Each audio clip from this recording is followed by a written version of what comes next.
நீங்கள் டிவி கேட்க அவ்வளோ நீங்கள் ஆதரிச்சிருக்கிறீங்க. நான் எம்ஜிஆர் அவர்களோடலாம் நான் கம்பேர் பண்ணல. எம்ஜிஆர் தான்.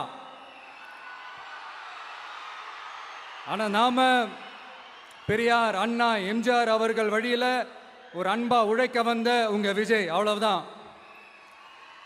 1977 நீங்கள் போடாத ஓட்டை 2026 நீங்கள் போட்டிருக்கிறீங்க. என்ன ஒன்று, இன்னும் கொஞ்சம் அதிகமாக ஆதரிச்சிருந்தீங்கன்னா கொஞ்சம் நல்லா இருந்திருக்கும். பட் பரவாயில்ல, ஃப்யூச்சரில் வரப்போகிற எல்லா தேர்தலையும் உங்களுடைய முழு சப்போர்ட்டை என்னால் வாங்க முடியுன்ற அந்த ஒரு நம்பிக்கை இப்போ என் மனசில் ரொம்ப ஆழமாக பதிஞ்சிருக்கு. ஏன்னா நீங்கள் அமைச்சு கொடுத்துருக்கிற இந்த ஆட்சியில் எல்லா நன்மைகளையும் நீங்கள் கண்கூடா பார்க்க தான் போறீங்க அப்படின்ற அந்த கான்ஃபிடென்ஸும் இப்போ என் மனசில் ரொம்ப ஆழமாக பதிஞ்சிருக்கு.